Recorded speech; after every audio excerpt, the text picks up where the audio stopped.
test of time. Tanzania nchi nzuri, ni hadi pale nilipoona sura yako nzuri. Tanzania, sweet Tanzania.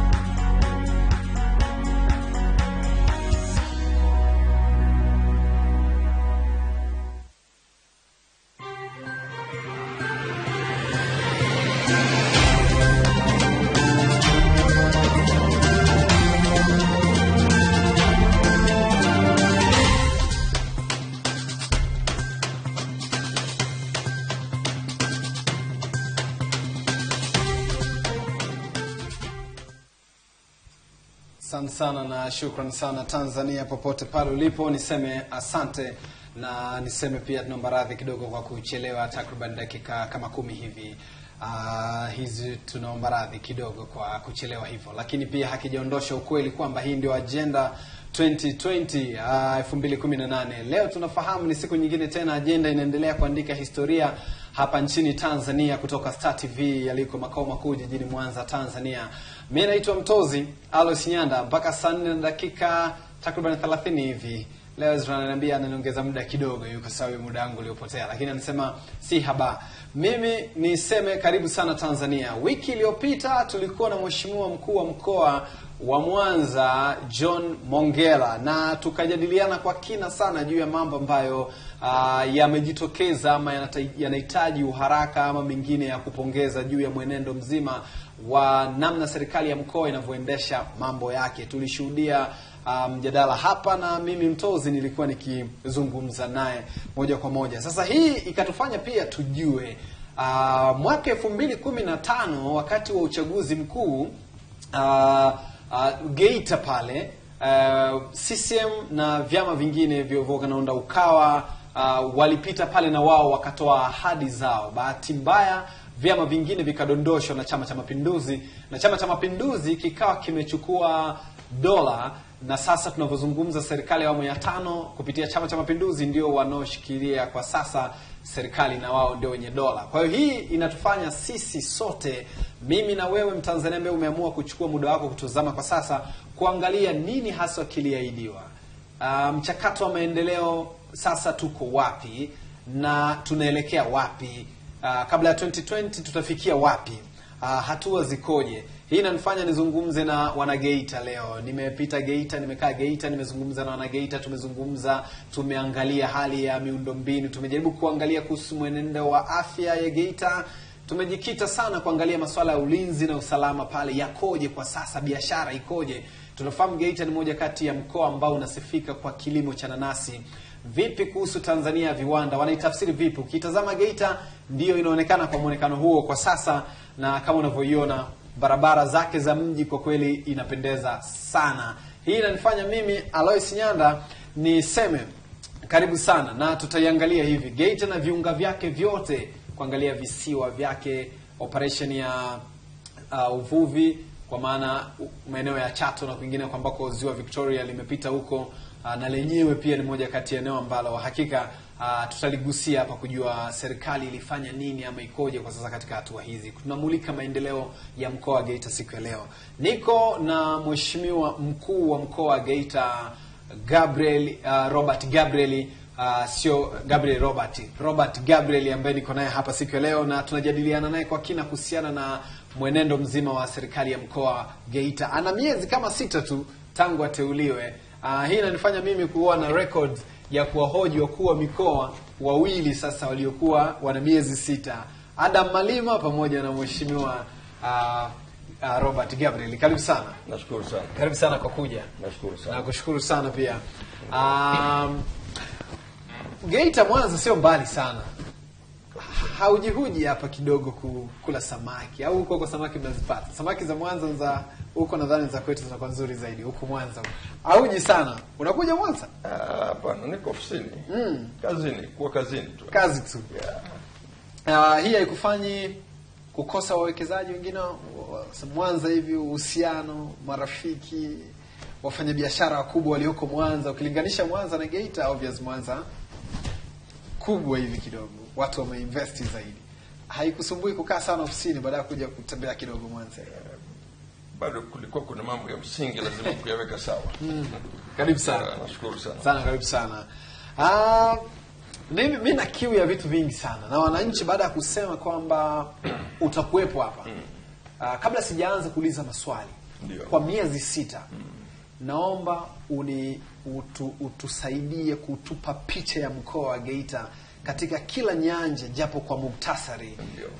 Ili tuwe na picha pamoja, then mimi nitakwambia hapa mbona iko hivi yako hivyo. Karibu sana. Nashukuru sana. Kweli katika jambo kubwa la kwanza ambalo nilifanya baada ya uteuzi kuwa mkuu wa mkoa ni kujua mkoa na kujua wananchi wanasema nini kuhusu Geita na nini hali halisi kuhusu Geita, kwa sababu Geita ni mkoa tajiri kwa dhahabu, na kwa takwimu tu 35% ya dhahabu katika nchi hii inatoka Geita. Ukichanganya Geita, Shinyanga kama 26%, hii mikoa miwili unapata 51% ya dhahabu. Kwa hiyo unapoingia Geita na unapojua thamani ya dhahabu, lazima uone hiyo dhahabu ina reflect vipi kwenye maisha ya watu na mkoa kwa ujumla. Ukienda Mtwara watakwambia korosho ni dhahabu ya kijani, kilo unajua ifika 5,000. Ukienda Simiyu kwa ndugu yangu Mtaka atakwambia pamba ni dhahabu nyeupe. Sasa hivi bei haifiki 1,500, 1,100. Ukija Geita ambapo dhahabu ni original, kilo moja ya dhahabu ni shilingi milioni 85 mpaka milioni 90. Sasa unaona mji wa namna ile. Kwa hiyo cha kwanza nilipofika nilisikia manunguniko, huu mji haufanani na thamani ya madini yaliyoko kule. Watu wanachota dhahabu, wanachukua, wanakwenda kuwekeza mbali kidogo. Lakini pamoja na hivyo, hali ya wananchi ovyo, hali ya mazingira mengi hakuna miradi ya kimkakati. Kwa hiyo nilipofika kule nikajaribu kudadisi, je, kuna fedha yoyote kwenye migodi inayokuja kwa jamii? Kidogo nikapata taarifa kwamba kuna fedha. Kuna mgodi wetu mmoja mkubwa unatoa kama ulishatoa kama bilioni 53 kwa miaka michache ya nyuma. Pale nilishtuka, ikabidi nianze kufanya survey nione kuna kitu gani cha mabilioni huko. Lakini nikaenda kwenye shule moja ya sekondari tu, imejengwa kwa bilioni 15.9. Shule ya sekondari sio ya gorofa, imejengwa kwa bilioni 15.9.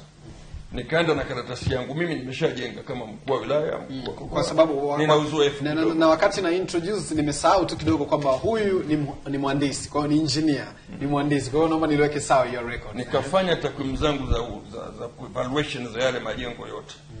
Mimi nikapata kama bilioni 3.7, nikasema tuweke bilioni 4. Nikasema basi huyu mkandarasi labda ni expert, ametoka nje ya nchi, tuweke bilioni 8.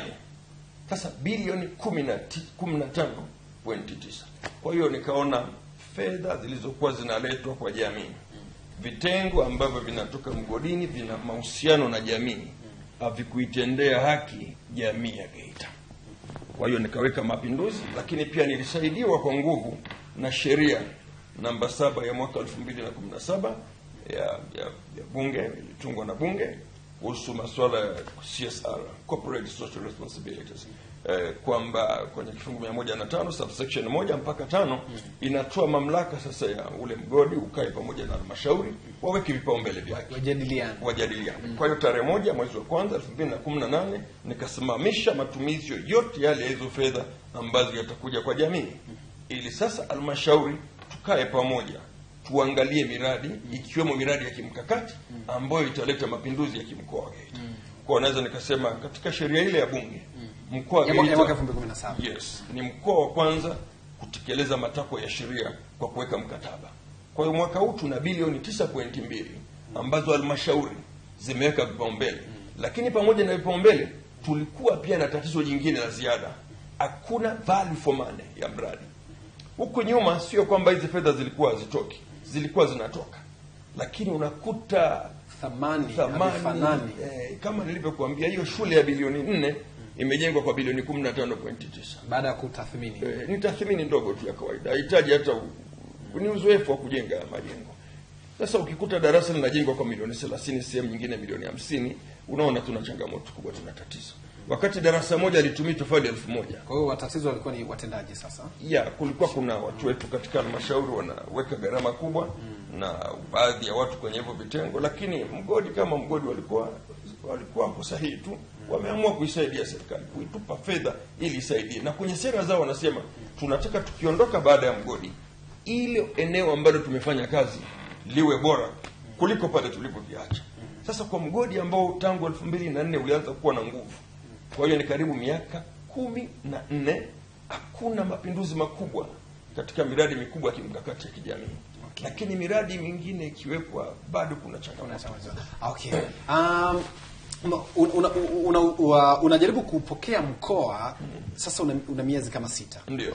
Unaupokea mkoa wenye historia miaka nyuma, miaka kama 6 nyuma ulikuwa umedorola kweli kweli kwenye elimu. Mbaya zaidi, waziri mkuu mbele yako, ndio, wakati mnazindua Mwenge pale akakuambia mkoa karibia mwisho, wa pili kutoka mwisho kwenye elimu. Watu wanapiga huko fedha kwenye miradi ya maendeleo. Kwenye elimu miaka 6 historia mbovu.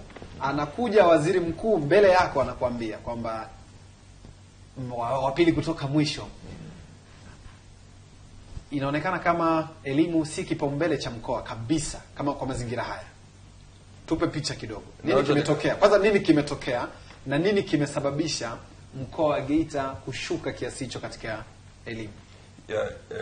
Kwenye upande wa matokeo ya ufaulu, mkoa wa Geita ni miongoni mwa mikoa bora kielimu. Kilichotokea ni idadi ya wanafunzi ambao wanaandikishwa. Wanamaliza asilimia ngapi? Kwa hiyo waliokuwa wanaandikishwa wengi walikuwa hawafikii darasa la 7, walioandikishwa darasa la kwanza. Walioandikishwa form 1 hawamalizi form 4. Kwa hiyo kulikuwa kuna dropout kubwa ambayo ipo. Kuna dropout wakati wa mazingira ya elimu bure. Ndio. Mara kwanza kulikuwa na visingizio vingi sana. Ndoa za utotoni, mimba, sijui mzazi anamchungisha mtoto kule, anafanyaje, mwingine anaenda kuchimba dhahabu huko machimbo na nini. Wazazi hawana fedha, uchumi hivyo. Mkoa wako unapata fedha vile vile ya elimu bure. Ndio. Watu wana drop, watu hawaendi shule, watu wanapotea. Wanaandikisha watu 400, wanamaliza watu 60. Nadhani ndio tafsiri yake kwamba hawamalizi darasa la 7. Hapa katikati wanapotea wengine. Kwa mkoa ambao wenyewe unapokea fedha ya serikali. Ndio. Maana yake nini? Ni kwamba tatizo kubwa ambalo kama mkoa tunaanza kulifanyia kazi sio eneo moja tu la elimu. Ni uongozi mzima kuwa na malengo. Ukikosa vision kama kiongozi utaperform. Kwa hiyo sasa nimeanza kuunganisha uongozi wa pamoja. Nimekuwa na vikao na wakuu wa wilaya, nimekuwa na vikao na wakuu wa idara na secretariat ya mkoa. Pia secretariat ya mkoa ikiwa mbali na hizi halmashauri, pale kuna matokeo. Na sisi serikali ya awamu ya 5 inataka matokeo. Kwa hiyo kazi yangu ya kwanza ni kuisimamisha hii taasisi, kila mtu atimize wajibu wake. Ukiwa na mtu ambaye atimize wajibu wake, unapokuwa na data zipo, kitu gani kinakuja baada ya kuwa na data? Ni kufanya maamuzi. Ulivopata hii taarifa kwa waziri mkuu, kuna hatua zote ambazo ulizianzia? Kwanza asubuhi niliita secretariat nzima, nikawaambia watu wa elimu, mnafahamu hii taarifa? Walisema wafahamu. Walisema hawafahamu kwamba tumekuwa wangapi kwenye position. Maana yake waziri mkuu anakuja anapata taarifa, watendaji hawajui. Na nilikuwa pia wafahamu. Kwa sababu gani? Unapokuwa na majukumu makubwa ya kusimamia jambo lolote lile, mfano elimu, kuna attendance zipo. Mwanafunzi anapokuwa atoro, tunaanzia pale shuleni. Mwalimu anafanya nini kwa huyo mtoto ambaye aje? Taarifa anatoa wapi? Umeona?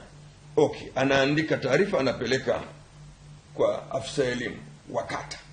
Ye taarifa anapeleka wapi? Inaenda kwa mkurugenzi. Kuna afisa elimu pia. Sawa? Kuna maafisa elimu wa wilaya. Nao wanafanya nini? Wanafunzi hawapo darasani. Inakuja mkoani, wanafunzi hawapo darasani. Wanafanya nini? Mkakati uko wapi? Wewe umepewa kitengo kimoja cha elimu usimamie. Lazima uwajibike, ujue una kazi yako, uhakikishe wanafunzi walioandikishwa kwa mujibu wa sheria wanahudhuria na wanafaulu, wanamaliza pia mtihani. Wahudhurie na wamalize. Sasa kama hawahudhurii, hawamalizi, una shida wewe mwalimu. Ni idara yako hiyo. Sasa kama mkoa hatua mnachukua, imebidi sasa tuanze kuzifanyia kazi data zote hizi, miundombinu. Lakini jambo kubwa la kwanza ambalo nilianzia pia kwenye elimu, mara tu baada ya kuteuliwa, kwa sababu nilikuwa mkuu wa wilaya, niliweka nguvu huko kwanza. Ilibidi niweke kipima joto cha elimu. Nikiwa bado baada tu ya kuapishwa huko, alituambia atatupigia simu. Na mimi nikasema hebu niulizie, naomba mniambie mna madarasa mangapi kwa ratio ya 1:45 kwa shule za msingi na sekondari 1:40. Takwimu nimeipata kabla sijaingia Geita ya vyumba vya madarasa ilikuwa ni ya kutisha. Tulikuwa na mahitaji zaidi ya vyumba 8,000 vya madarasa shule ya msingi. Sasa sio kitu kidogo, wakati ukiwa na vyumba chini ya 4,000, mahitaji karibu vyumba 12,000. Unacheza kwenye theluthi, bado kwenye theluthi mbili hauna miundombinu, lazima una mgogoro pale. Ukafanya nini? Kwa hiyo nilichokifanya, nilipofika tu, kwa sababu agenda inataka kujua, nilipofika tu kwenye elimu, nikaanza ziara. Nimefanya ziara ya mkoa wa Geita.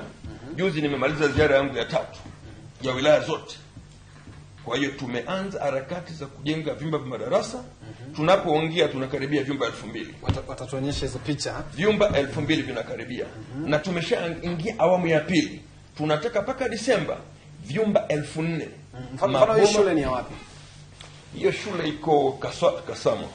Kasamo. Hicho ni kitu gani?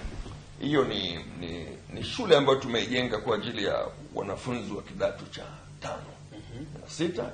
Kwa hiyo tumejaribu kuweka madarasa ya kisasa kabisa. Kuna mabweni umeweza kuyaona na mazingira mazuri, ambapo tunataka sasa, na bwalo pia liko kubwa, wanafunzi wetu sasa waweze kuingia. Kwa hiyo hatua ya kwanza ya kwako baada ya kuingia mkoani, ulipogundua elimu ina tatizo, ukajua kabisa dhahiri kwamba hata miundombinu pia ilikuwa haitoshi kabisa. Lakini ukiangalia utawezaje kuleta shule hizo ama kujenga shule hizo? Nilikuwa najaribu kupitia bajeti jinsi ilivyo. Kwa mfano kwenye Limbule peke yake ni kama bilioni 23.7 hivi inakuja, kwa maana ya nchi nzima inakwenda katika elimu. Ndio. Wakati huo kuna wakati mwanzoni kabisa Mheshimiwa Rais alipiga sana kelele juu ya madawati. Ndio. Watu wakapiga madawati sana. Likaibuka kundi kubwa la vijana na kwenda shule. Madarasa yakawa hayatoshi na madawati tena yakawa hayatoshi. Mkoa unafanya nini? Utawezaje kwa mkoa mzima? Hilo jambo ni rahisi. Jambo jepesi. Kwa vyumba 4,000 kama unatumia budget ya milioni 20, unaongelea bilioni 80. Lakini na wananchi mpaka sasa hivi kazi ambazo wamezifanya hazipungui karibu bilioni 20. Kwa sababu gani? Tuna rasilimali nyingi katika mkoa wetu wa Geita. Tuna mchanga, tuna mawe, tunachimba msingi wenyewe kwenye miundombinu yote. Pia wananchi sehemu nyingine wanatengeneza benki ya matofali. Na maana gani? Kuna vitongoji katika baadhi ya shule, kila kijiji na vitongoji. Wanapeana mpango kazi, wewe utaleta matofali haya yanaletwa site. Na wengine block, wengine wanayachoma vizuri kwa kiwango, yanaletwa. Kwa hiyo na mkurugenzi akichangia simenti kwenye chumba kimoja, kwenye vyumba viwili, na jamii iliyoko pale, mwamko uliopo ni mkubwa. Nimezunguka mkoa, nimekwambia tumeshiriki kujenga na kazi zinaendelea. na vyumba viko hatua mbalimbali. Leo hii mchana nimepigiwa, ameniambia tunaomba bati, RC tunaomba mabati. Kasema subirini. Nitarejea hapa. Ninatangaza saa 4 kamili. Nitarejea, tutakuja tutamalizia hii kwenye hiyo elimu, na niko bado na mkuu wa mkoa, mheshimiwa mkuu wa mkoa mhandisi Robert Gabriel, ambaye niko naye hapa, tunajadiliana naye kwa kina mpaka itakapo timu saa 4 takriban dakika 30. Tutarejelea hapa muda si mrefu sana.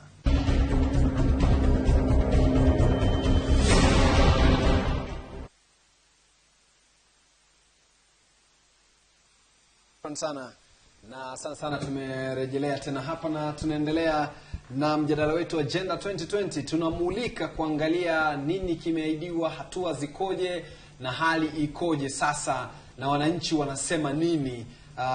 Kwa kimombo wengine wanasema hii tuko tunafanya post tracking election hapa, kwa maana ya kujua kabla ya hiyo wamefanya nini, kama waliahidi elimu ikoje, kama imeahidiwa hospitali, huduma za afya zikoje mpaka sasa hivi, vifo vya mama na mtoto tunajua vilikuwa vinaongezeka sana, wanapambanaje. Kwa haya ndio mambo tunayangalia zaidi. Nilikuacha wakati tunamalizia swala la elimu kwenye kushirikiana na umma katika kuhakikisha pengine elimu inapiga hatua zaidi. Kuna jamii ambayo inaamini kwa kuwa mliahidi ndio tutaleta elimu, ndio jamii kubwa imejitenga, ndio inaamini mtaleta nyinyi.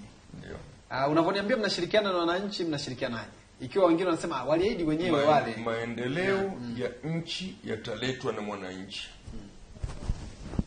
Hata mvunja nchi ni mwananchi yeye mwenyewe. Sisi tumesema maendeleo yetu tunaenzi waasisi wetu. Ujamaa na kujitegemea uliokuwepo tuliourithi kwa baba wa taifa. Kwa enzi zile watu walikuwa wanalima mashamba ya ushirika, walikuwa wanafanya vitu vya maendeleo vya pamoja. Hizi ni tunu, haya mambo ni ya kipekee. Ndio tunayafanya sasa hivi katika mkoa wa Geita, kwa kazi ambazo zinafanyika vijijini katika upande wa elimu.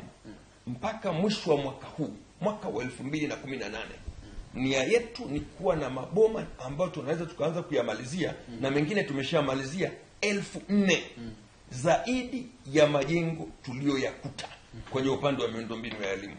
Lakini haya yanafanyika kwa wananchi wenyewe, hao tunaowaita maskini, watu wanyonge, wanafanya hivyo kwa sababu rasilimali zipo kijijini. Hakuna umaskini mkubwa kama kutokutambua rasilimali ulizokuwa nazo. Lakini jingine, tunaletoa fedha pia kwenye miradi ya elimu na serikali. Kulikuwa na desturi mbaya ya matumizi mabaya ya fedha. Wewe unaletewa milioni 20. Hiyo milioni 20 ni kama unaweka mkandarasi. Lakini maagizo yamesema tumieni force account. Ondoa mkandarasi. Ukiondoa mkandarasi unaokoa 30 to 40% ya gharama. Kwa hiyo jengo la milioni 20, 40% ni milioni 8 unaokoa. Ndio tumefanya hivi Geita. Chato kuna shule inaitwa Nkenesi, wanajenga majengo 6. Na kule Chato ndio kuna hiyo kesi, wanajenga majengo 6. Kuna kesi hiyo shule ambayo ndio ilikuwa ina, kuna shule ambayo waliletoa milioni 80, milioni 75 kujenga bweni la wanafunzi 80. Wakashindwa kusoma muongozo, sijui aliweka pembeni, wakaleta mkandarasi, nikaliwahi hilo jengo halijakamilika. Baada ya kuliwahi nikakuta wamejenga bweni la wanafunzi 56. Nikasema inatakiwa 80, simamisheni, jengeni. Au kusimamisha wakakaidi, wakaendelea. Lakini nimechukua hatua nilizotakiwa kuchukua. Amekuja yule mkandarasi anasema anakwenda kumalizia vile vyumba vilivyobakia. Nikasema mimi sina ubaya, nataka kazi ya serikali iwepo, hela ya serikali haibiwi. Mkoa wa Geita sio kucheza na mwananchi wala na hela ya serikali, wanajenga lebo ni kutimiza viwango. Lakini unajua kuna watu wanashangaa, mheshimiwa mkuu wa mkoa, ndio 50 years and plus, miaka zaidi ya 51, watu wanalia vyumba. Geita madini yamekuepo kwa muda mrefu. Leo tunajadili vyumba vya madarasa havitoshi Geita. Mimi huu ni uzembe wa aina gani kwamba leo tunajadiliana mimi na wewe? Naomba nikupe taarifa. Tulipasa mimi na wewe tujadiliane. Naomba nikupe taarifa. Kulikuwa na mtandao mbovu mno katika nchi yetu hii, ikiwemo Geita ambayo ni sehemu ya Tanzania. Kuna watu ambao utafikiria wameapa kuiba, wameapa kuvunja kila kitu. Ni wasomi wengine, wana degree 2, kama wameapa kurudi nyuma. lakini awamu hii ya 5 ni awamu ya mageuzi. Mimi nimekuwa mkuu wa wilaya, sababu ni mkuu wa mkoa, nimeapa start kiwanja kwenye eneo la kazi. Rais akunituma niwe mwekezaji. Lazima wepo mtu mmoja aumie, wengine wapone. Lazima serikali iheshimiwe, ni monitor system nzima ya utendaji wa kazi katika serikali kabisa. Ndio mimi na familia. Kwa kuchelewa kwa maendeleo ya Geita ni mtandao wa watu walio wako kubadilisha, lakini unafanya nao kazi mpaka leo. Naam. Wapo wengine wameshaondolewa, wengine wameondolewa, wengine tumeshaonyana, tumeambiwa badiliki, wamrudie Mungu, wasimame kwenye njia sawa sawa. Wanaokosea tunawatambua na hatua zinachukuliwa. Kwa sababu hii ni hela ya umma, hela ya serikali, tunalipa mshahara tutosheke na tulivyo navyo. Lakini pia kikubwa kama viongozi, nini maono? Naomba turudi hapo kwenye maono. Ukikosa maono, ukiamka asubuhi unaweza ukaenda nyumba za watu usipojua. Una maono. Maono yanakuambia, yanaongea vitu vinne. Nini cha kufanya, lini cha kufanya, wapi pa kufanya na namna gani ufanye. Utagundua hata pesa hapa haionekani. Ni maono hayo. Na viongozi wote lazima uwe na maono. Sisi tuna maono ya mkoa, lakini huwezi ukawa na maono kama mkuu wa mkoa peke yako. Ni kujenga system ya uongozi wa pamoja. Nimekaa na wakuu wa wilaya, wakurugenzi, na vikao vya kila miezi mitatu. Kila idara, elimu, afya, maji, uwekezaji, tuone tuko wapi, tunataka kwenda wapi. Hiyo elimu watu waitumie. Sasa nitarejea hapo. Hayo unayosema unaonekana wazi kabisa kwamba kuna hasira dhidi ya watu kutokuwa waadilifu katika ngazi ya mkoa kwa utawala wako huu ambao unauona. Lakini wananchi si tu uadilifu, wananchi uwajibikaji. Wananchi mimi nilizungumza nao. Ndio. Na wao wanayao. Ndio. Niruhusu tuwasikilize. Karibu. Na wao wanayao, wanataka wanakuwa sehemu na yenyewe ya malalamiko. Wanashangaa kwamba dhahabu, mali, tena wanasema mali iko hapa. Ndio. Leo hakuna uhakika hata wa kitu fulani, wanauliza. Labda tuwasikilize. Ndio. Kisha mimi tukija hapa tuseme, je, hawa wananchi wanavyolalamika na wenyewe wanajikunyata hivi, wanaonekana hawana mtu wa kuwasemea au kuwasaidia, maana yake nini? Hebu tuwasikilize wananchi, afu kisha tutarejea hapa. Niko na mkuu wa mkoa mhandisi mheshimiwa mhandisi Robert Gabriel, niko naye hapa. Tutajadiliana naye kwa kila kitu ambacho wananchi wanataka kujua, na wenyewe wanajikusanya hivi, wanakuwa kama hawajui pa kwenda. Hebu tuwasikilize wanasema nini, kisha nitarejea hapa. Kwa jina naitwa Bwana Matias Kesi. Mimi ni dereva hapa Geita stand ya Hais, hasa stand ya Hais, dereva wa Hais. Helo kubwa hapa stand ya hapa Geita hapa, hasa upande wa Hais, ishu kubwa ni ushuru. Watu wanatoa ushuru kila gari shilingi 1000, lakini hatujui matumizi hayo yanatumika wapi, hasa hiyo ushuru shilingi 1000. Kwa sababu unakuta stand haina mazingira mazuri ya kufanyia kazi, hasa swala usafi cha kwanza. Cha pili, hapo stand hapo kutokea kuingilia njia sio nzuri. Njia sio kwa jumla. Na issue nyingine ni kwamba hapa stand ilishakuwa na watu wengi sana hapa stand ambao wengine hawana issue.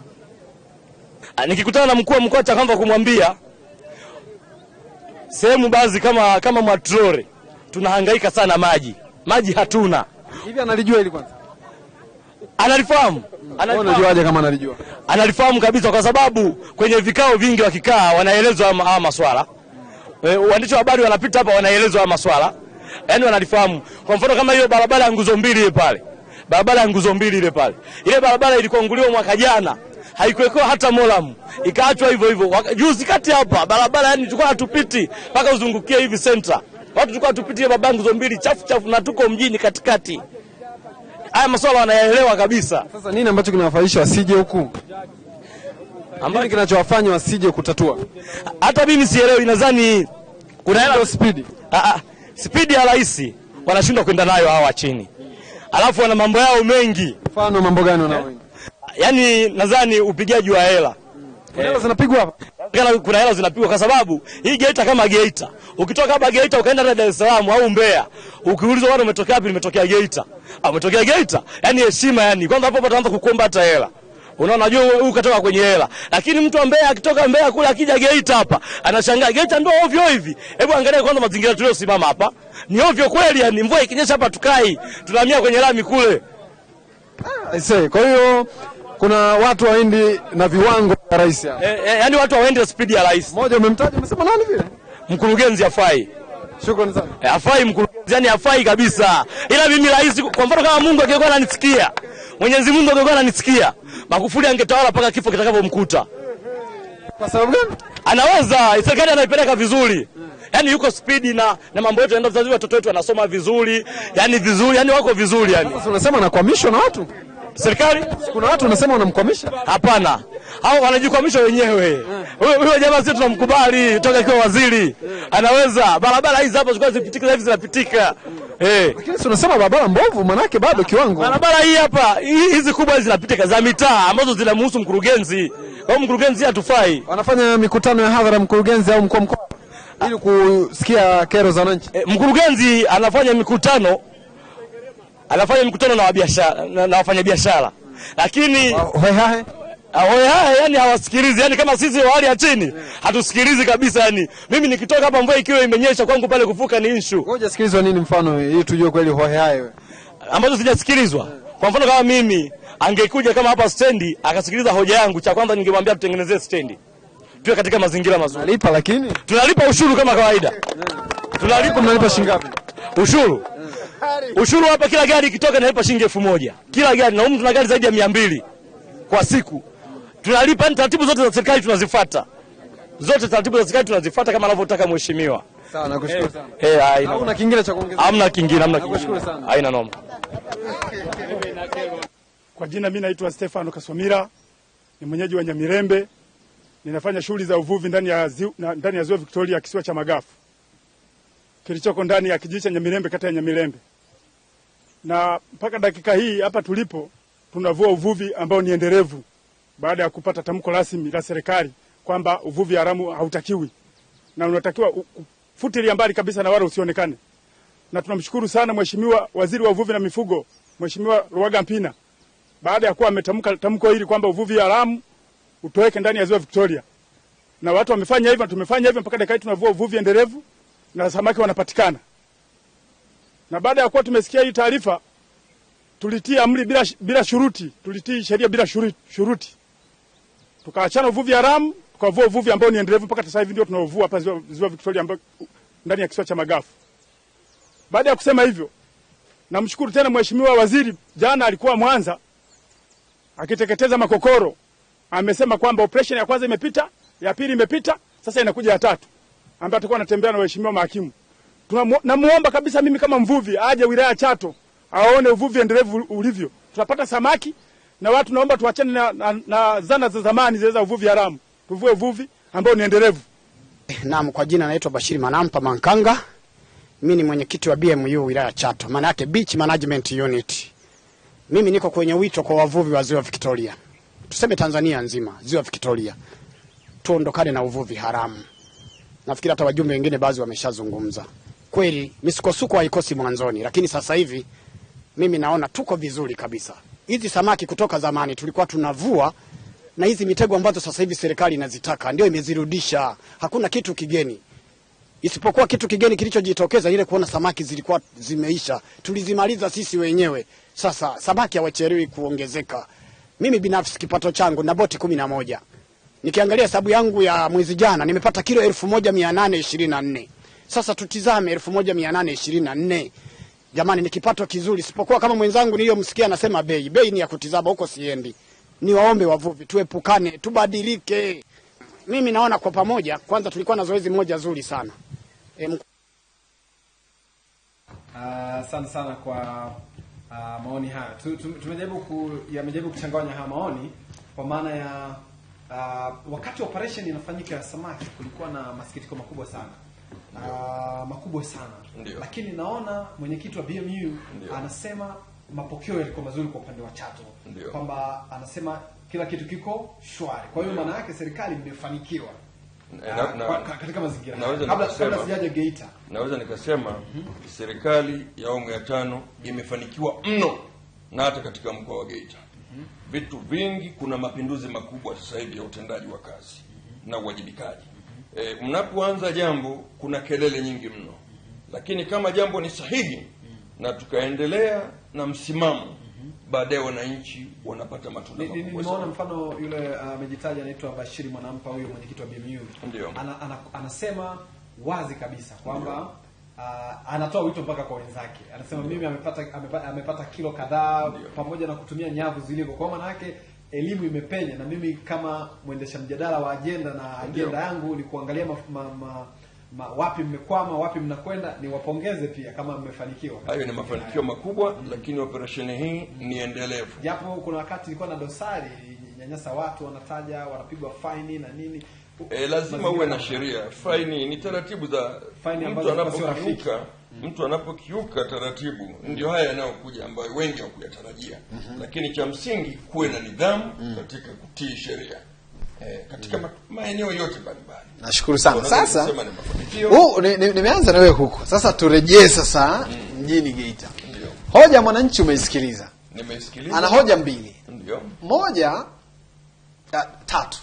Moja, anazungumzia jinsi gani ambavyo mnakusanya kodi, mnakusanya ushuru, lakini mnawateketeza tu, mnawaacha, hakuna stendi. Wanasema ile stendi bwawa, ni bwawa, hawezi kukaa watu, hakuna umeme, hakuna vyoo, kwa sababu kuna clips zingine nafikiri haziweko hapo, hakuna vyoo, kuna choo kimoja cha kulipia anasema, ambacho hakuna maji. Stendi inawadhoofisha watu, machafu, mitalo tumeona pale michafu. Na ndio kabisa ukiwa unaingia mji wa Geita ni mjini kabisa pale, sura ya mji wa Geita. Mkuu wa mkoa, maana yake nini? Naweza nikasema kuhusu stand. Ile stand imetumia fedha nyingi katika kuirekebisha. Hii hapa ilikuwa na kero nyingi. Hiyo hapo stand.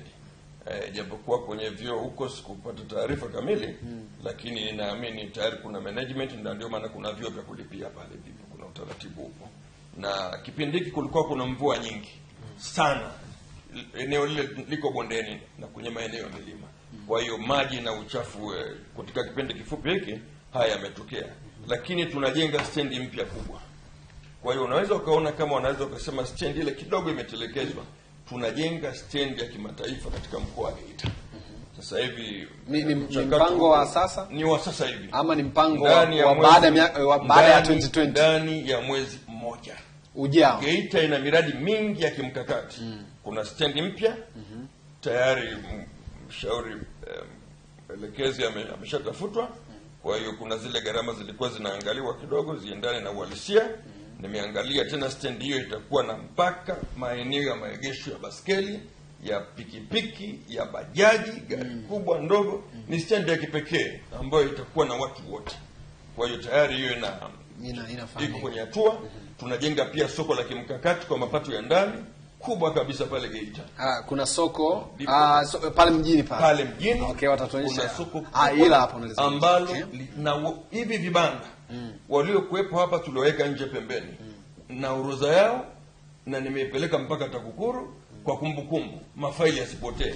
Watakuja kumiliki wale wenyeji pale. Ni stendi mkubwa, na pembeni utaona kwenye hiyo stendi kuna vibanda vya zamani. Tunajenga mpango ni fremu 300. Na hivi vizimba unavyoviona vina simu, sehemu ya kuchajia simu. Ni vya kisasa, kutakuwa na taa. Tunataka watu wafanye biashara mpaka usiku. Kwa hiyo itakuwa ni eneo la kisasa mno la wananchi wa Geita. Na hayo ni mapato ya ndani. Hilo soko tumetumia 1.5 billion. 1.5 billion. 1.5 billion. Lakini naona kuna nyumba za watu mmewalipa, ama ndio ile wanaondoka tu? Kwa sababu kuna vibanda umeviona pembeni. Nimeona pembeni kuna vibanda pembeni. Na ni vya halmashauri, tumeshawalipa compensation. Kwa hiyo tunasubiri tulete material, kila kitu tumekubaliana. Tunataka tujenge kwa muda mfupi mno ili tuondoe kero. Kwa hiyo pale kutakuwa na uwezo wa kupaki magari zaidi ya 70 makubwa. Kwa hiyo ni sehemu nzuri ambayo itakuwa ukiingia Geita unaingia unapata mahitaji yako yote. Na hapo stendi tumeweka supermarket ya bidhaa za ndani. Geita ni supermarket ya kwanza ya bidhaa za ndani za wananchi. Hivi vikundi tunavyovipa 10%, wakauzi wapi bidhaa zao? Nani akazitangaze kama sio serikali? Sisi ambao tuko pale. Bidhaa za nje bado zimeonekana zina nguvu mno za watu au za wafanyabiashara ambao wameshainuka.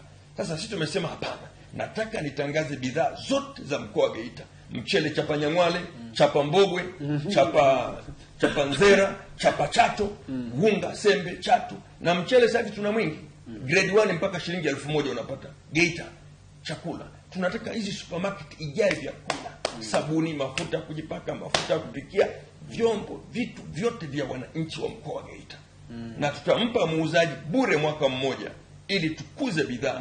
Uzalendo ni kununua pamoja na vitu vyetu. Kwa hiyo maana yake wana Geita wafahamu kwamba tatizo la stand ni la muda. Serikali iko kwenye mpango. Imeshafanywa kazi. Ndani ya mwezi mmoja mimi nikija kule nitakutana na maandalizi haya. Taratibu kazi imeshakamilika hiyo. Kabla sijaja kwenye afya nataka sio tu stand, hata barabara.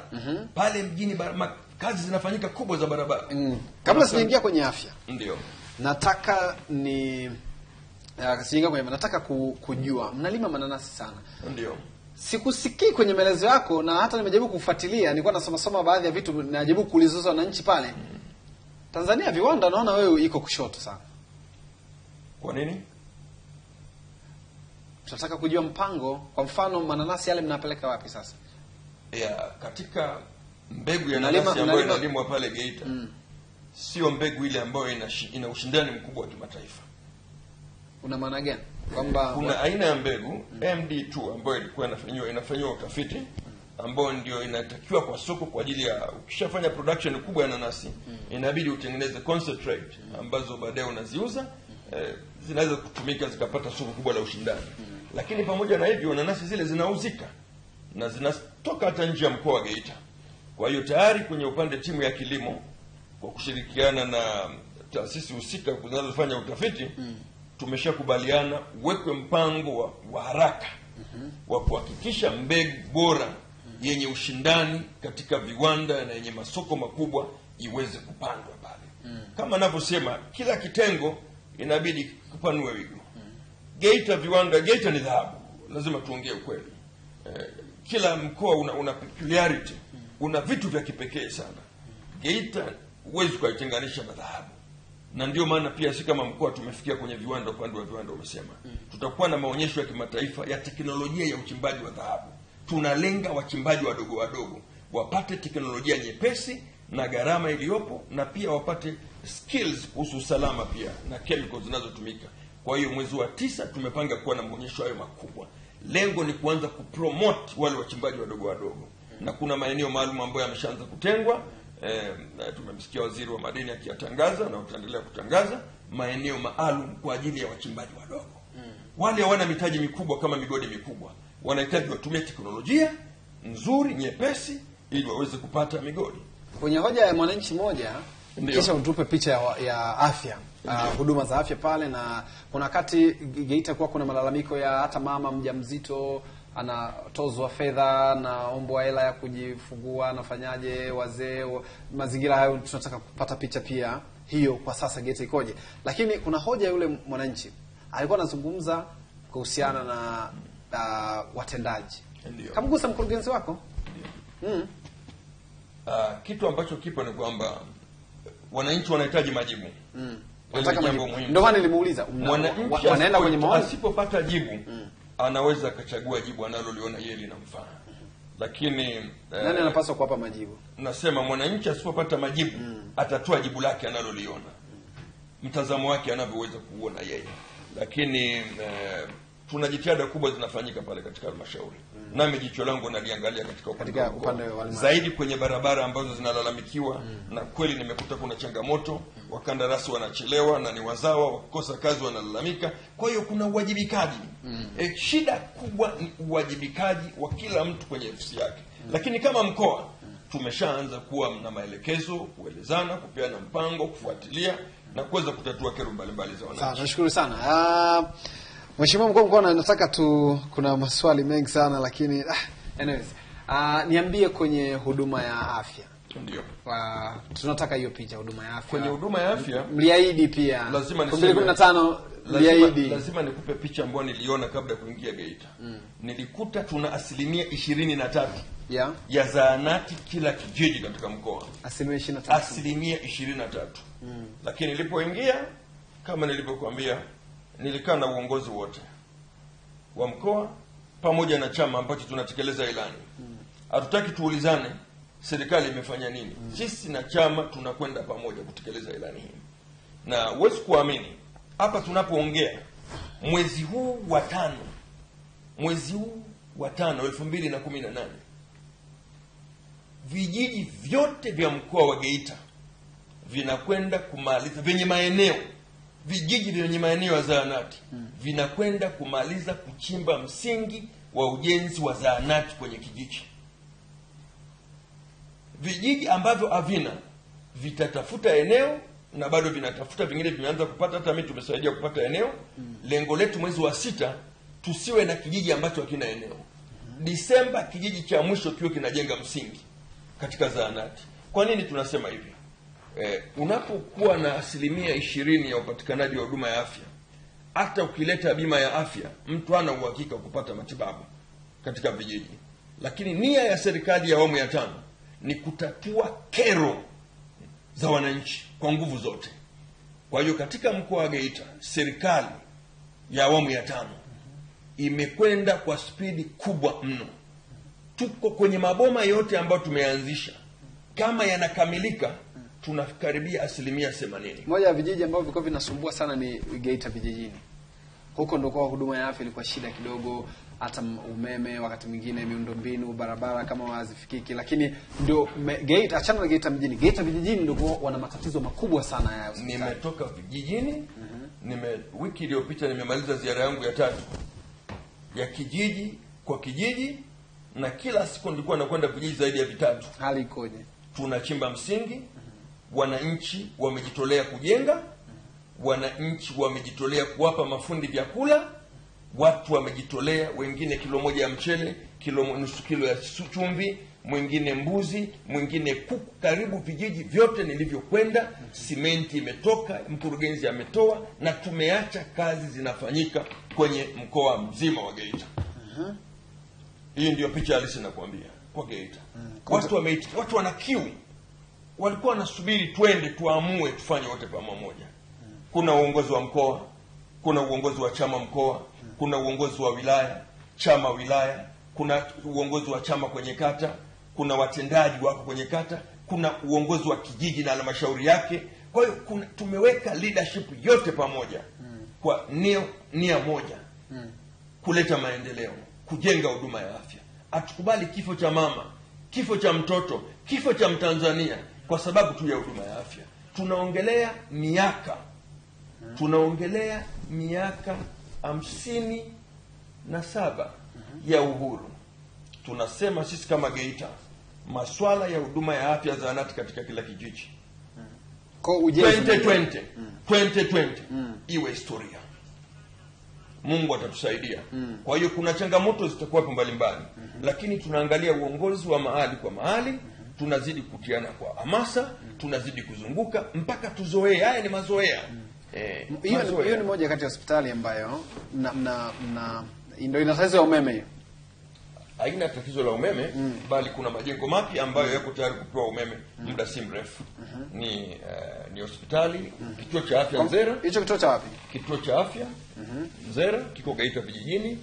Iko kilipata fedha kama za vituo vingine vilivyopewa, lakini tunashukuru tutakuwa na majengo 7 katika kituo hicho. Tumetumia force account. Kwa hicho kinakuwa ni kituo cha afya cha Nzera, kinaitwa Nzera, kiko Geita vijijini. Kwa maana yake ni kina hadhi gani? Hiki ni kituo cha afya tu. Yes. Kwa maana yake ni kwamba bado mtu akiwa serious hawezi kuhudumiwa. Atahudumiwa pia. Kuna jengo la upasuaji lipo humo, kuna wodi za kina mama, pia kuna maabara ya kisasa pia imejengwa, kuna mochwari imejengwa pia, kuna duka kubwa tu pia la dawa linajengwa, kuna chumba cha upasuaji pia kinajengwa, kuna chumba cha x-ray pia kinajengwa, na tayari tumeshaanza kuweka thamani, bado haijaanza kutumika. Jengo limekamilika, ni zuri, ni la kisasa vijijini. Tunatengeneza miundombinu, bustani, hiyo ni wodi ya kina mama. Huku sehemu haijaanza kutumika bado haijaanza. Ni mpya. Kwa hapa maana yake tunasubiri uzinduzi, na ndio tunataka kuweka standard kwenye majengo yetu yote, yawe na kiwango, yawe na thamani ya fedha iliyopo, mazingira yawe mazuri, bustani iwe nzuri, mwananchi ahudumiwe na serikali ya awamu ya 5. Wananchi wana imani na serikali hii. Kwa hiyo sisi kama watumishi lazima tuionyeshe hiyo imani kwa nguvu na kwa ubora wa hali ya juu. Okay.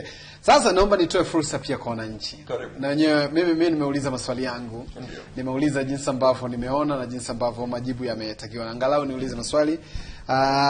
Godfrey Mahonge anasema kuna changamoto ya ushirikina mkoa wa Geita. Ndiyo. Hili nalo nalizungumziaje hili? Je, ameshapanga walau kukaa na viongozi wa dini ili azungumze nao na waone namna gani wanaelimisha wananchi juu ya swala hilo. Mwingine anaitwa Leonard Mganyizi anasema mimi namuelewa vizuri mkuu wa mkoa jinsi anavyozungumza. Swala langu ni moja tu. Geita imekuwepo miaka mingi. Kuna wakati kulianza kupigwa propaganda ya kwamba hautakiwi kuwekeza sana kutokana na kwamba Geita si mji wa kuwekeza kwa sababu muda wowote mali inaweza kusoma kwenye eneo lako. Vipi sasa wawekezaji wanaweza kuja wakaweka vitu afu baada ya miaka miwili wakaambiwa ondosha? Okay? Huyu anauliza hivyo. Huyu anasema ni lini samaki wa Geita anaitwa Nzela? Nzela wa Nzela ndo anajiita hivyo. Anasema ni lini samaki wa Geita wataweza kusindikwa Geita hapo hapo? Ndio. Naomba kwanza tusome haya matatu kwanza tuyapitie. Ndio. Afu nitauliza mengine. Haya ni maswali ya msingi sana. Swala la ushirikina ni kipaumbele katika masuala ya ulinzi na usalama. Tuliweka operation kubwa ya kipindi cha nyuma na ni ya kudumu. Kamati za ulinzi na usalama kuanzia ngazi ya mkoa, ngazi ya wilaya mpaka vijijini kule kuna kamati za ulinzi. Tumeshaanza kuwepeana mikakati na kuelimishana namna ya kutambua viashiria na wale wanaofanya ramli chunganishi. Wengi tumewakamata, wako ndani, wengine ambao tuna masuala ambayo tumeona sio mazuri, lakini tumepiga marufuku ramli chunganishi. Lakini kikubwa lazima uongeze elimu na uweke miundombinu ya afya. Wewe mtu anaugua minyoo, anakwenda kwa mganga anamfanyia ramli chunganishi. Anaweza kumwambia tu chochote tu si minyoo. Ni jirani yako labda. Kwamba nyanda ndo anakusababishia hivi. Uovu wa ushirikina. Au utajiri kwamba unajua zamani mara wanasema ukimpiga mtu hivi kwa kumetokea na aina ya mauaji. Lakini tumeingia kwa haraka kama mkoa, tumeanza mikakati mikubwa ya intelijensia ya kupata taarifa na viashiria mwanzo na kuvichukulia. Akaongezea wananchi wanahitaji elimu kubwa mno. Nakutana na viongozi wa dini alikuwa anazungumzia. Viongozi wa dini nimekutana nao, maaskofu. Tena nimewaambia, ngoja nikwambie ukweli. Nimewaambia tunatakiwa kwenye makanisa tuzunguke pia. Ikifika hata Jumapili watoe ushuhuda wamekutana na washirikina wangapi, wamewarudisha kwa Mungu. Serikali unajua inafanya kazi pia ya Mungu. Kuna watu ambao wameshindwa kupatikana msikitini wala makanisani, watumishi hewa wamepatikana serikalini. Hiyo ni dhambi. Sasa utagundua serikali inafanya pia kazi ya Mungu. Sisi pia ni watumishi wa Mungu. Kwa hiyo kikubwa ni kwamba tunashirikiana na dini na serikali kuweza kutatua hili mambo. Kwa viongozi wa dini, haya ni maeneo ya kusitiza pia. Lakini elimu pia kwa watu wetu. Kwa ndio maana sisi tunasitiza elimu kwa nguvu mno. Tunataka elimu ipenye maeneo yote kwa nguvu zote. Anauliza samaki na viashiria. Okay, huyu wa samaki lini itaanza kusindikwa? Sasa hivi dalili zinakuja. Wakati mwafaka unaelekea. Umepata ushuhuda wa mwananchi kwamba samaki wakubwa wanapatikana. Sababu kupata samaki mmoja unaweza usimle. Lakini bado tunaendelea kudhibiti. Tukiendelea namna hii viwanda havikwepeki katika mkoa wa Geita. Pia swali la uwekezaji, naomba nimwambie Geita sasa hivi kwa mwaka huu kwa miradi ambayo kwanza hoja yake imekaa kitaalamu sana ile. Ndio. Hem tusaidie. Anasema wasiwasi ni kuna wakati tena ametumia kuna wakati propaganda zilikuja kwamba mimi nije niwekeze pale Geita, utaambiwa huu mji huwezi kuwekeza vitu vikubwa bana, unaweza ukabomolewa muda wote. Nadhani anazungumzia anahusishanisha mali kwa maana ya dhahabu na investment. Naomba nikwambie ukweli. Katika Tanzania hakuna mkoa mzuri kuishi na kuwekeza kama mkoa wa Geita. Ukifika Geita lazima ufall in love with Geita. Mazingira ni mazuri, upepo wa Lake Victoria, kilimo kizuri cha mpunga kwa uwekezaji wa mpunga, dhahabu sehemu nyingi, migodi mizuri, na sasa hivi tunaweka miradi ya kimkakati kwa fedha tunazozipata kwenye CSR. Mfano kwa mwaka huu mmoja tunawekeza masoko mawili. Soko la pale mjini, kuna soko la Mbagala. Lakini sio hivyo, pia kuna mchakato katika halmashauri ya wilaya kuwekeza kwenye viwanda, ikiwemo kiwanda cha sukari. Kuna miwa tayari imeota, imekomaa ya sukari, imeshafanywa majaribio, imekubali katika mkoa wa Geita. Kwa hiyo Geita inaweza kuingia kwenye mchakato sasa wa kuwa na kiwanda cha sukari. Lengo letu kama mkoa, kila mwaka tutoe angalau miradi 4 ya kimkakati. Mradi wa kimkakati ni mradi ambao unaleta pato kwa halmashauri. Hiyo michakato hiyo ndio Mheshimiwa Rais anaikataa sana. Michakato mara 2020 hapo. Ni kwamba tayari tunatekeleza. Kwa mwaka huu tunatekeleza. Tuna 9.2 bilioni. Kwa hiyo sasa hivi tunataka tujiandae kukaa kwa ajili ya 2019. Okay. Tutakwenda kufanya nini? Ila kwa mwaka huu kuna mambo makubwa yanafanyika Geita. Okay. Masoko yanajengwa. Napokuambia hivi vifaa vinaletwa, simenti, material mbalimbali yanaletwa kwa ajili ya kujenga ile soko la gorofa Geita. Stand inajengwa Geita. Soko la Shilabela kule tayari, la Mbagala, sio Mbagala Dar es Salaam. Mbagala Geita. Tayari mpango kazi upo. Kiwanda cha sukari, wakurugenzi tayari wana vikao vya kuendelea kukamilisha. Naomba nisome maoni ya wananchi. Shukrani sana Ezra Machum, shukrani Elisha Ndalo pamoja na Terry. Na mnanivumilia. Anasema King Majuto, mkoa wa Geita bado na tatizo la upatikanaji wa maji safi na salama. Wakati mwingine mabomba huwa yanapasuka na maji hatoki kwa wakati, barabara za mitaa hazipitiki kwa urahisi. Je, hilo analionaje? Huyu mwingine anaitwa Yahaya. Anasema Mtozi, mimi nataka kufahamu kitu kimoja. Geita inachimba visima vya maji. Aibu ilioje hii. Mkuu wa mkoa atuambie anaonaje Ziwa Victoria liko karibu sana. Leo Geita inapewa fedha kuchimba visima. Ni kama anashangaa mwananchi. Okay? Anasema Abdalla Ibrahim.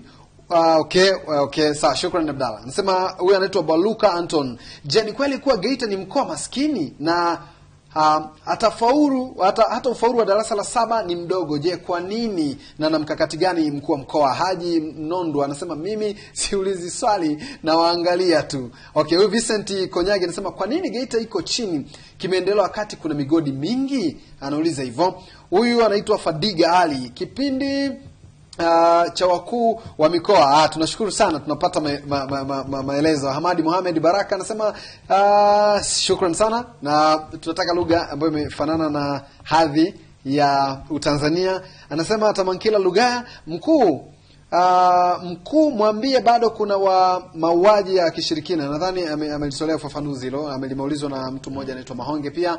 Anasema hivi, okay, ya mwisho, upatikanaji wa huduma za kijamii bado ni changamoto kubwa, hasa umeme, maji, barabara hapa Nyankumbu, hasa mtaa wa Uwanja. Tumefuatilia sana lakini hakuna majibu ya kueleweka. Anasema Geita rushwa bado ni mzizi ambao hata aje nani hauwezi kukatwa. Juzi tu nimepigwa fedha kwenye huduma moja.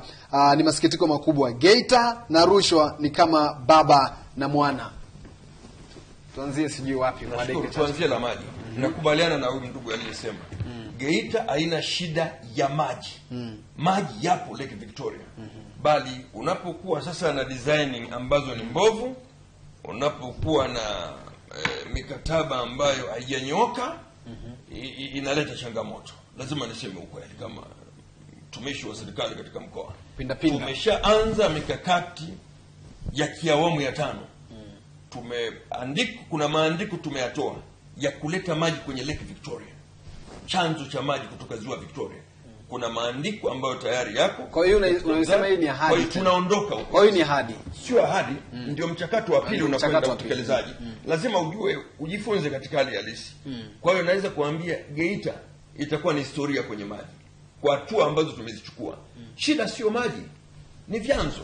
Mfano maji yanayokuja pale mjini, kuna plant ambayo iko mjini pale kwenye pande wa migodi.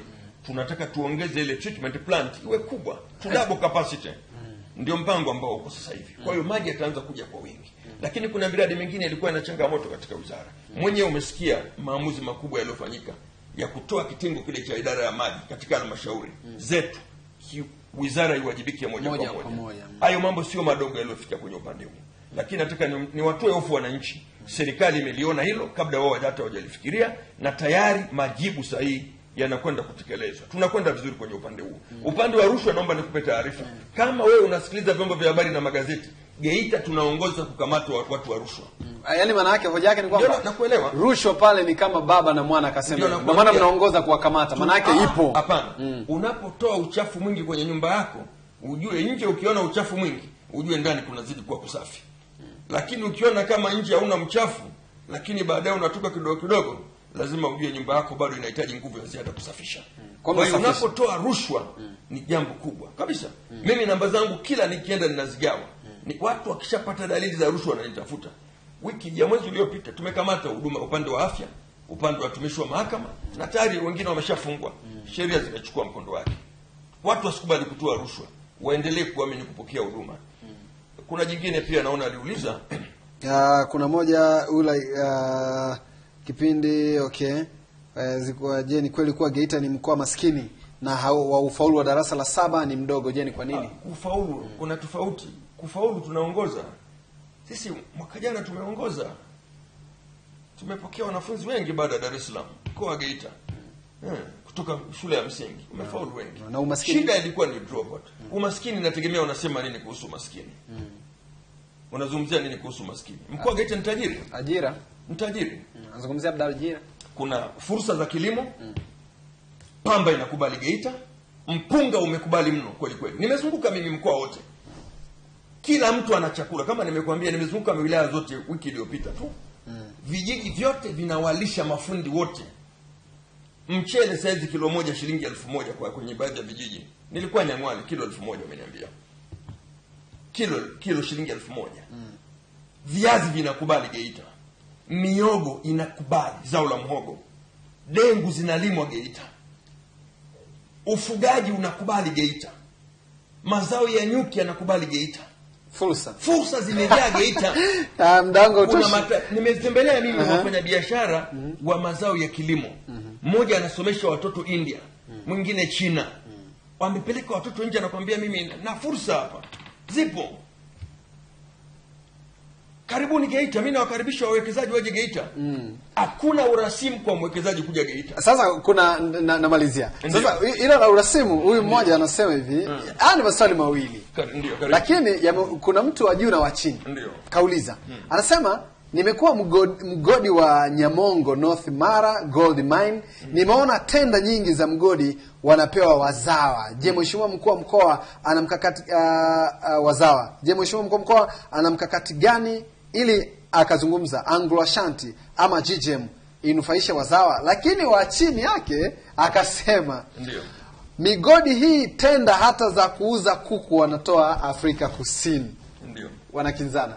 Wanasema nafikiri umepata picha. Naomba niji hapo. Mimi nimekaa na uongozi wa mgodi na nimezungumza na wananchi.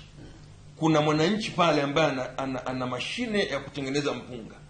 Ana supply tani 24 kwa mwezi kwenye migodi miwili na kwenye hoteli moja. Msawa. Ana supply kwenye mgodi wa GGM, ana supply kwenye mgodi wa Busolwa, ana supply kwenye hoteli ya Kilimanjaro. Ni mzawa pale. Ni mzawa yuko pale. Kwa swala la wazawa nimewaambia wazawa wachangamkie fursa zote zilizopo. Mimi naongea na mgodi kwa fursa ambazo zipo zinaweza zikafanyika. Mgodi uko tayari kuwasaidia wananchi. Waje Geita. Waje ofisini tuzungumze. Waje kwenye ofisi ya la mkoa tutawaelekeza. Mimi nashukuru sana. Nataka nichomeke swali moja hivi. Tunaona kuna baadhi ya wakuu mikoa wengine wanaomba misaada sana. Pewa magodoro kidogo au unapewa kitu gani, unapewa kitu fulani hivi, zunguka wafanya biashara pale na nini. Vipi wafanya biashara? Unakaa nao wanakusaidia hivi. Mimi naomba niseme ukweli. Kwenye upande wa vyumba vya madarasa ambayo vyumba 1400 tunajenga mwaka huu ambavyo vina thamani ya bilioni 80. Sijakaa na mfanya biashara hata mmoja kuomba hela. Ni wananchi wenyewe maskini, wanyonge wanakuja. Benki moja ilitusupport mabati ya vyumba 6.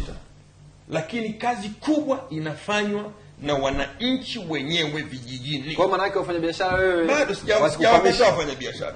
Sikutaka kwenda kufanya biashara. Sikupenda kuweka msingi wa maendeleo ya wananchi kwamba unategemea kundi dogo. Hapana. Maendeleo ya wananchi yanategemea wananchi wenyewe. Kwa hiyo tumeona wananchi tunaweza tukajenga zahanati, tukajenga madarasa ya kutosha, tukafikia hatua kubwa mno. Tunahitaji nguvu kidogo na serikali tunapopata kwenye halmashauri zetu mapato ya ndani, tunamalizia ile miradi. Lakini kwenye upande wa wafanyabiashara tunazungumza kuhusu biashara. Lakini siku za karibuni nilikaa na wafanya biashara, wamekubali kunisupport katika mradi mmoja mdogo. Ndio kukamatwa. Wangu wanasema ndio kukamatwa, ukishaanza kupewa fedha tu una maamuzi. Mimi nakushukuru sana. Hapana. Ni mazingira. Awamu hii naomba nikwambie ukweli. Awamu hii ni ya mageuzi. Sisi kama mkoa wa Geita vitu vyote vinakwenda vizuri, ikiwemo masuala ya ulinzi na usalama. Tunakwenda vizuri mno. Nakushukuru sana. Mheshimiwa mkuu wa mkoa, mimi na maswali mengi ya wananchi, nafikiri unaona mengi sana, hata nikiyasoma yote haya kwa kweli siwezi kuyamaliza leo yote haya. Yote siwezi kuyamaliza. Yote ni mengi sana. Cha msingi mimi Geita ni hapa tu. Tuliambiwa daraja hili la Busisi litajengwa hili. Kwa hiyo najua sasa hivi tutakuwa tunapita tu hivi. Na wewe kuja hapa kwenye kipindi mara moja mara mbili haitakuwa shida sana. Na mimi nitajitahidi sana kuja Geita angalau kuangalia hayo unayosema. Na mimi naomba nikwambie ukweli. Mtu akija Geita Disemba ataisahau Geita kwa miradi ambayo inatekelezwa mwaka huu. Utakuja kukaa kwenye hicho kiti. Nitakuja hapa. Hicho kiti utakalia. Na mimi nitakuuliza haya maswali. Tena uniite Disemba hapa. Unasema wananchi wanakuwa na mheshimiwa. Wananchi kwa yale yanao ambayo yanafanyika sasa hivi. Kwa sababu hata mimi huku Mwanza kidogo nimetoka site. Mimi napenda kukaa site. Nakushukuru sana. Nakushukuru sana. Na sisi kama Star TV tunakushukuru sana kwa kweli kwa kuja. Tumepata picha mkoa wa Geita, wapi mlikuwa mmekwama, wapi mnakwenda, agenda 2020. Tuone wananchi wachelewe kuuliza bana 2015 mlituahidi barabara bana. Mbona barabara mbovu mpaka sasa hivi? Kwa angalau umetupa picha. Tena jambo nyingine Geita tunawakaribisha watu wote wenye migodi wenye illusions plans waje Geita, kwa sababu sasa hivi dhahabu ya Geita haitatoka ikiwa kwenye carbon, waje wawekeze tuwape maeneo. Mimi nakushukuru sana. Kwa hiyo mapato ya ndani na mkoa utazidi kwenda kwa kasi mno. Nakushukuru sana. Nakushukuru sana. Huyu ni mwandishi Robert Gabriel, huyu ni mheshimiwa mkuu wa mkoa wa Geita. Kwa kweli ni upendo wa hali ya juu sana. Ametoka Geita kuja kwenye agenda. Kwa nini wewe usishiriki? Hichi kipindi lazima ifahamike kwamba kinajadili masuala yote yanayohusu maendeleo ya taifa letu la Tanzania. Ama yamekwama ama hajakwama. Awe mbunge atakaa hapa, awe diwani atakaa, awe mkuu wa mkoa atakaa. Ambaye atakaa hapa ni wale ambao ni wachambuzi. Wachambuzi watakuja kwenye tuongea asubuhi. Hapa tunajadili issues ambazo ama waliziahidi ama zikuahidiwa. Wabunge wote, wewe wa chama cha Chadema, awe CCM, awe CUF, awe nani, atakaa kwenye hicho kiti, awe mkuu wa mkoa, awe mkurugenzi, atakaa hapo kwa sababu ndio watekelezaji. Tunajadiliana nao kwa namna moja ama nyingine. Kwa niaba ya timu nzima ambayo imefanikia, kwanza kamera yetu moja tumeiseti Geita kwa sasa. Tunataka tuione jinsi ambavyo mimi nikiwa na aga tuone mji wa Geita usiku unavyoonekana. Ndio huu hapo. Unaona jinsi ambavyo unaonekana Geita usiku wa leo. Sijui barabara inaenda GGM hapo katikati kabisa. Kwenye taa inawaka pale ni kama center hivi. Kwa maana ya ile karibu na stendi, watu wanaendelea shughuli zao. Kwa niaba ya timu nzima ambayo imefanikisha, Terry Odhiambo ambaye ndio anarusha drone hiyo kwa sasa, lakini pia Terry Odhiambo amefanya kazi kubwa sana. Halikadhalika Ezra pamoja na mafundi mitambo na watu wote ambao wamefanikisha kazi kubwa. Elisha Ndalo ampiga picha na wengine wote, kwa kweli niwashukuru sana. Hii ni Agenda 2020. Tukutane Jumatatu tena wiki ijayo. Mimi ni Alois Nyanda Mtoz, niseme good night.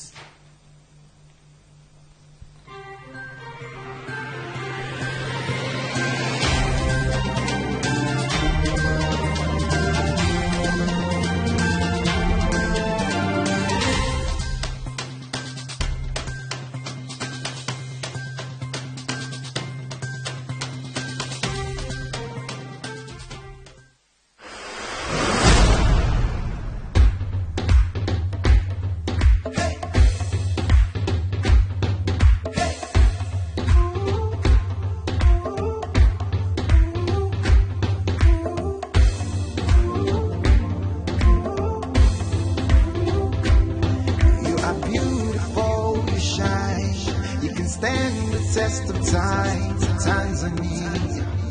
Tanzania nchi nzuri. Ni hadi pale nilipoona sura yako nzuri. Tanzania, sweet Tanzania, taifa la Tanzania, taifa la Tanzania. Songa mbele, songa